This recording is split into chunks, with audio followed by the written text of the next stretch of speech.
પ્રભુત્વ વિષય છેલ્લો વિડીયો લેક્ચર જે હતો એની અંદર આપણે દાખલા નંબર 6 બેંક સિલેક્ટમેન્ટની અંદર જોઈ ગયા છીએ.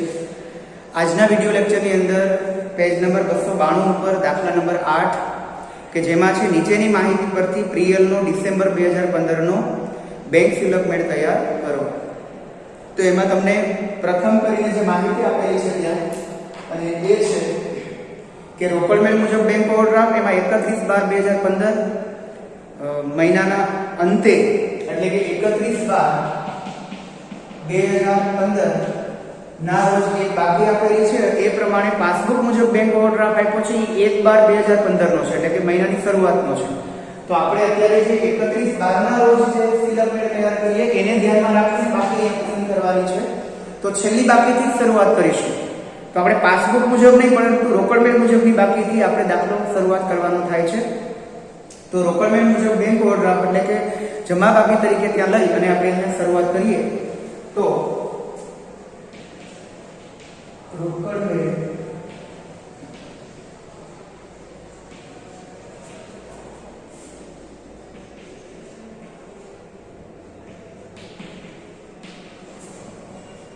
જમા બાકીમાં એટલે કે જમાના ધારામાં 710 રૂપિયા અને અહીંયાથી આપણો દાખલો હવે શરૂ થશે.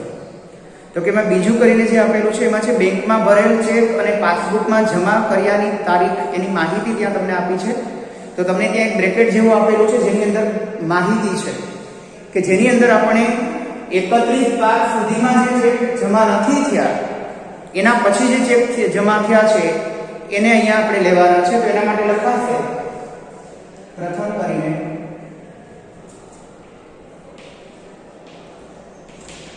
બેંકમાં ભરે પરંતુ જમા ન થઈ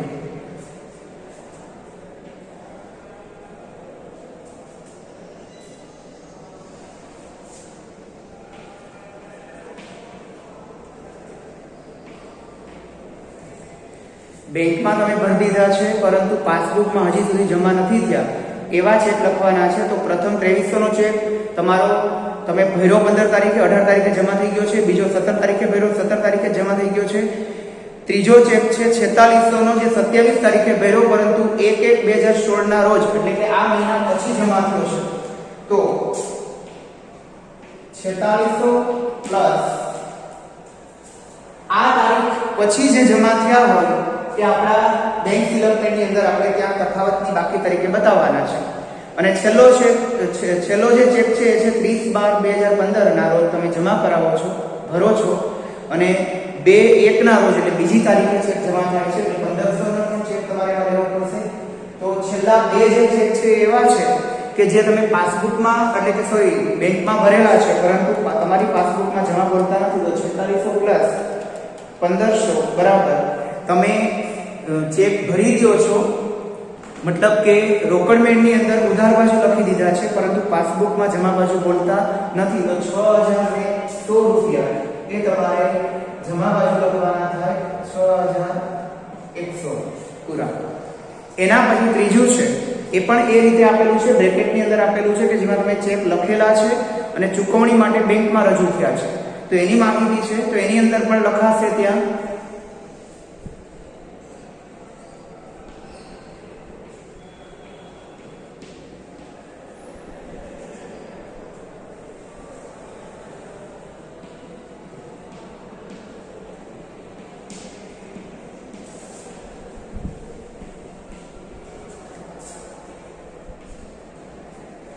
લખેલ પરંતુ ચૂકવણી માટે રજૂ ન થયેલ ચેક. તો એની અંદર તમારે ત્યાં 26 તારીખે તમે ચેક લખો છો અને 28 ચેક રજૂ થઈ જાય છે. પણ 9300 નો જે ચેક છે બીજો ચેક એ તમારો છે 1/1/2016 ના રોજ રજૂ થાય છે. તો પ્રથમ આવશે એ છે 9300 પ્લસ એના પછી 29 ના રોજ તમે ચેક લખો અને 31 તારીખે રજૂ થઈ જાય છે એટલે આ મહિનામાં આવી જાય છે. પરંતુ છેલ્લો ચેક જે છે તમારો 1300 રૂપિયાનો એ તમે 31 તારીખે લખો છો અને ચેક 2 તારીખે રજૂ થાય છે એટલે લખેલ પરંતુ ચૂકવણી માટે રજૂ ન થયેલ છે એ 1300 રૂપિયા. તો તમે રોકડ મેળની અંદર લખી દીધા છે એનો મતલબ કે જમા બાજુ બોલતા હશે તો પાસબુકમાં તમારે ઉધારવાના બાકી છે તો એ બંને થઈને થશે 9300 પ્લસ 1300 બરાબર 10,600 રૂપિયા તમારે ઉધાર બાજુ લખવાના થાય. એના પછી સેન્ટેન્સ વાઇઝ તમને માહિતી આપેલી છે. ચોથું છે બેંકે પાસબુકમાં જમા કરેલ વ્યાજ જે 400 રોકડ મેળમાં ભૂલથી વ્યય બાજુ નોંધેલું છે. તો બેંકે પાસબુકમાં જમા બાજુ રૂપિયા નોંધેલા છે, બેંક વ્યાજ તમને જમા આપેલું છે, પરંતુ બાય ફોલ્ટ કે બાય મિસ્ટેક તમે રોકડ મેળની જમા બાજુ નોંધી દીધું એટલે વ્યય બાજુ નોંધી દીધું. તો તમારે નોંધવાનું હતું ઉધાર બાજુ 400 રૂપિયા, એને બદલે જમા બાજુ નોંધી દીધું એટલે ડબલ એન્ટ્રી તમારે ઉધાર બાજુ આપવી પડે. એટલે કે એક તો તમારે 400 રૂપિયા પહેલા ભૂલ સુધારવા માટે આપવાના અને ફરી સાચી એન્ટ્રી 400 રૂપિયાની આપવાની, એટલે કુલ 800 રૂપિયા તમારે ઉધાર બાજુ રોકડ મેળમાં આપવા પડશે. તો ત્યાં લખાશે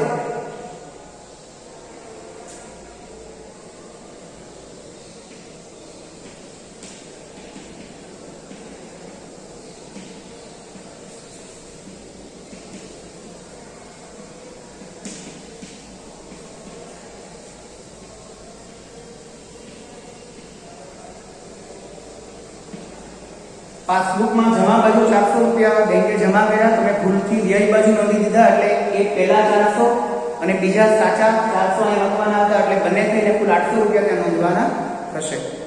પાંચમું છે પ્રિયલવતી બેંકે ડિવિડન્ડના 360 રૂપિયા વસૂલ કર્યા છે જેની નોંધ રોકડ મેળમાં કરવાની બાકી છે. એટલે કે 360 બેંકે વસૂલ કરી લીધું, ડિવિડન્ડ તમને મળે એટલે તમારા ખાતામાં જમા થાય તો રોકડ મેળમાં ઉધાર બાજુ નોંધવાનું બાકી છે. તો ત્યાં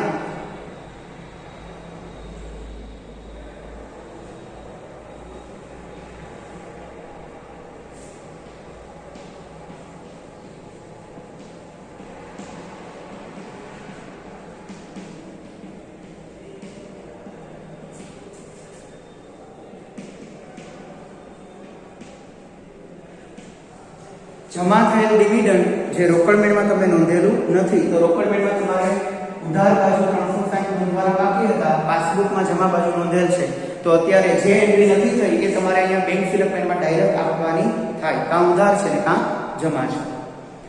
છઠ્ઠું છે ઓવરડ્રાફ્ટ વ્યાજના 120 બેંકે પાસબુકમાં નોંધેલા પરંતુ આ વ્યવહારની નોંધ રોકડ મેળમાં થઈ નથી. ઓવરડ્રાફ્ટનું વ્યાજ બેંક શું કરશે તો કે તમારા ખાતામાંથી રૂપિયા કાપી લેશે, એટલે પાસબુકમાં એને નોંધ્યા એટલે ઉધાર બાજુ નોંધ્યા હશે. હવે એ વ્યવહાર તમારા રોકડ મેળમાં તમારે જમા બાજુ નોંધવો પડે, એટલે કે વ્યય બાજુ એટલે જાવકમાં તમારે બતાવવો પડે, જાવકમાં તમે બતાવ્યા નથી તો એ ત્યાં નોંધી દઈએ.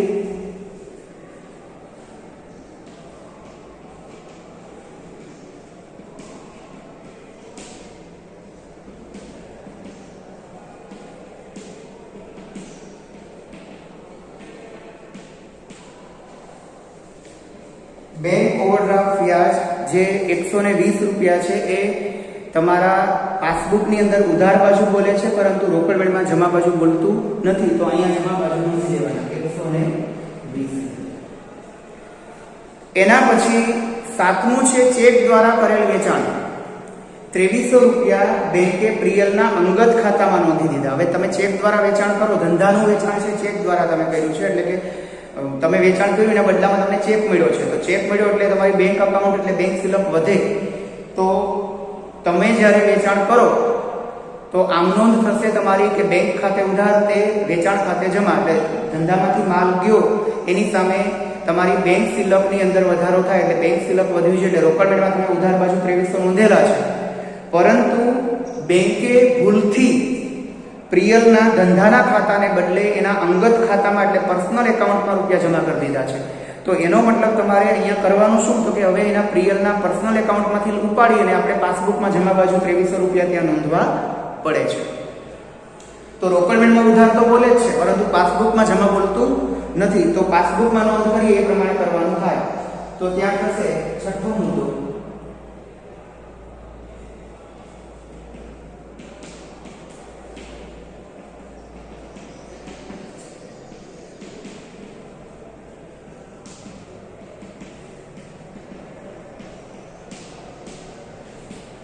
ચેક દ્વારા વેચાણ જે પાસબુકમાં નોંધેલું નથી તો પાસબુકમાં તમારે 2300 રૂપિયા પ્રિયલના ખાતામાં જમા કરવાના થાય એટલે એના પર્સનલ એકાઉન્ટને બદલે ધંધાના ખાતામાં જમા કરવાના બાકી હતા, જે આપણે ત્યાં નોંધી દીધા.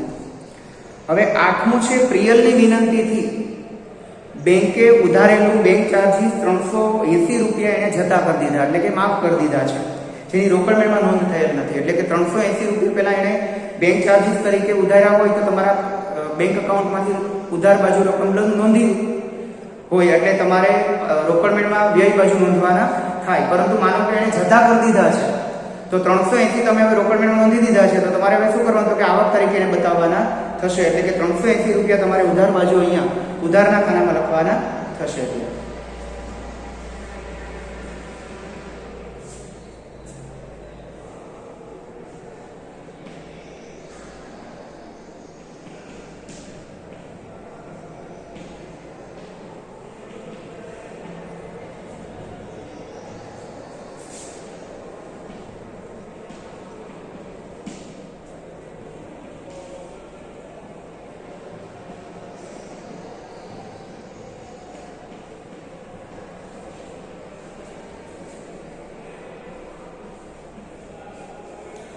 380 પાસબુકની અંદર ઉધાર બાજુ લખેલ હતા એ ઓછા કરી નાખ્યા છે, એટલે માઇનસ કરી નાખ્યા છે.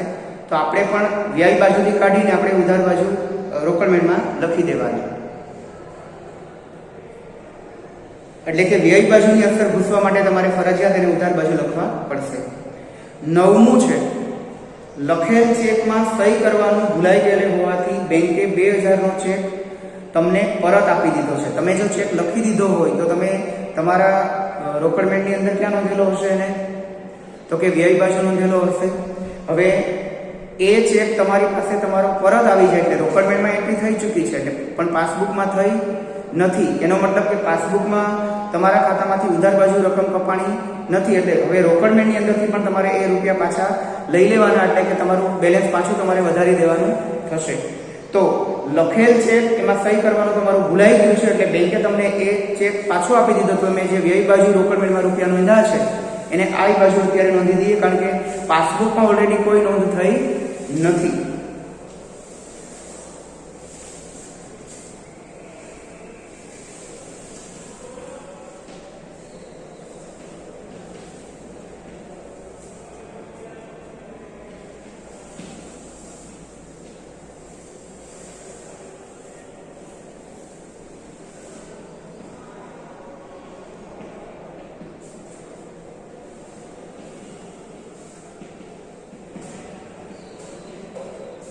તમે રોકડમેળની અંદર વ્યય બાજુ નોંધી દીધા છે પણ પાસબુકમાં ઉધાર બાજુ નોંધવાના બાકી છે, તો ઉધાર બાજુ અહીંયા નોંધી દઈએ. તો કે 2000 રૂપિયા તમારા ખાતામાંથી ઓછા કરી દેવાના. અને એમ ન સમજવું હોય તો તમે જે વ્યય બાજુ નોંધ્યા છે એને આ બાજુ નાખી દેવાના, મતલબ ઉધાર બાજુ નાખી દેવાના, એટલે તમારી અસર ભૂસાઈ જાય. 10મું છે બેંકોમાં વસૂલાત માટે મોકલેલી હુંડી 3000 બેંકે 100 રૂપિયા ચાર્જ લઈને વસૂલ કરી દીધી, જેની બેયની નોંધ રોકડમેળમાં કરવાની બાકી છે. તો હવે અહીંયા બે ટ્રાન્ઝેક્શન એક સાથે કરી શકાય કે મોકલેલ જે હુંડી વસૂલ થઈને આવે એટલે તમારા ખાતામાં રૂપિયા વધે તો જેની રોકડમેળમાં નોંધ કરવાની બાકી હોય એટલે પાસબુકમાં 3000 વધે તો રોકડમેળમાં ઉધાર બાજુ નોંધવાની થાય હુંડીને, અને 100 રૂપિયા ચાર્જ એ બેંક વસૂલ કરે તો એનો મતલબ કે તમારી પાસબુકની ઉધાર બાજુ નોંધે છે તો તમારે અહીંયા સિલકમેન્ટની અંદર વ્યય બાજુ 100 રૂપિયા નાખવા પડે. પણ એવું ન કરતા 100 રૂપિયા ચાર્જ કાપી લઈએ 3000 ની હુંડીમાંથી, તો હુંડી છે એ 2900 રૂપિયાની ગણાય. 3000 ની હુંડી હતી એમાંથી 100 રૂપિયા તમે ચાર્જ કાપી લ્યો એટલે તમારા ખાતામાં કાયદેસર રીતે બેંકે કેટલા રૂપિયા જમા કર્યા છે, તો કે 2900 જમા કર્યા છે. 100 રૂપિયા ચાર્જની અલગ અસર આપવી હોય તો પણ છૂટ છે, પણ અલગ અસર ન આપતા આપણે 100 રૂપિયા કાપી અને હુંડીની રકમ ત્યાં આપણે જમા લઈ લઈએ છીએ. તો થશે શું, તો કે બેંકમાં તમે વસૂલાત માટે લેણી હુંડી મોકલેલી છે, જે હુંડી તમે મોકલેલી છે એના રૂપિયા વસૂલ થઈને તમારા ખાતામાં પડે એટલે તમારી પાસબુકમાં જમા બાજુ બોલવા જોઈએ. એ રૂપિયા રોકડમેળમાં નોંધવાના બાકી છે, તો રોકડમેળમાં કઈ બાજુ નોંધવાના થાય, તો કે ઉધાર બાજુ નોંધવાના થશે. તમારી સિલક વધારવાની થાય તમારે. તો બે અલગ અલગ અસર આપવી હોય તો પણ છૂટ છે, અને આપણે એક અત્યારે ભેગી અસર આપી દઈએ 2900 રૂપિયાની તો પણ ચાલે. તો અહીંયા 2900 સૌ પ્રથમ ઉધાર બાજુ ત્યાં લખાશે અને અહીંયા લખાશે 9મો મુદ્દો કરીને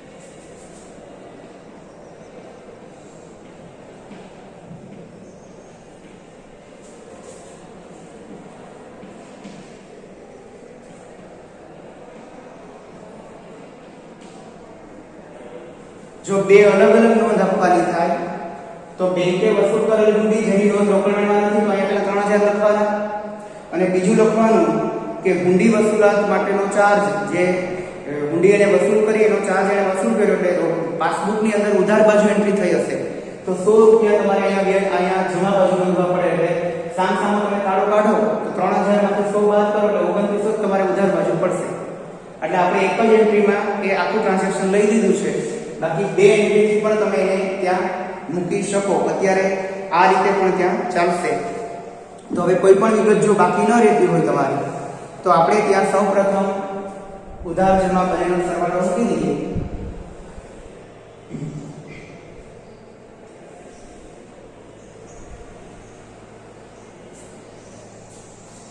અને અહીંયા શરૂ કરેલું છે રોકડ મેળ મુજબ તો અહીંયા થશે પાસબુક મુજબ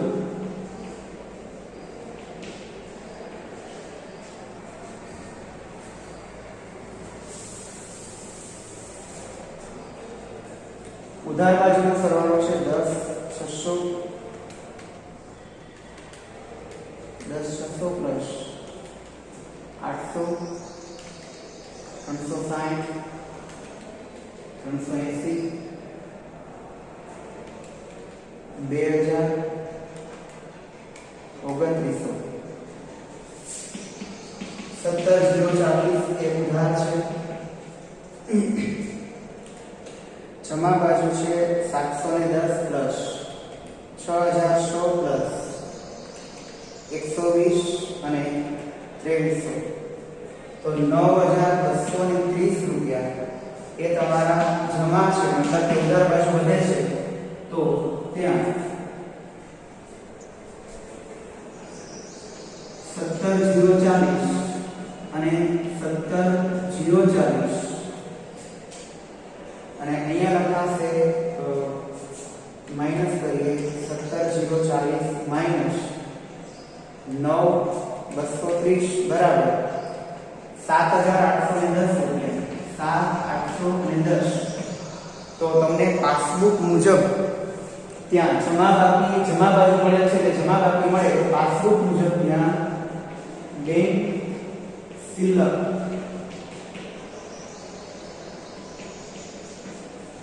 ત્યાં તમને મળશે એટલે 7,810 રૂપિયા છે તમારી ત્યાં બેંક શિલ્લક આવશે તો આ રીતે ત્યાં બેંક શિલ્લક મેળ એ સામસામો ઉધાર અને જમા બાજુ લઈ અને ત્યાં ગણાશે હવે આજની તારીખ માટેનું તમારું હોમવર્ક છે એ દાખલા નંબર 7 રહેશે જેમાં આદિત્યનો રોકડ મેળ એની તમને 31/10/2015 ના રોજની 9,000 બેંક શિલ્લક દર્શાવે એ બાકી તમને આપી દીધી છે પાસબુક સાથે બાકી મળતી નથી તો એ દાખલો તમારે સ્વાધ્યાયનો 291 પેજ ઉપર 7મો દાખલો તમારું હોમવર્ક રહેશે.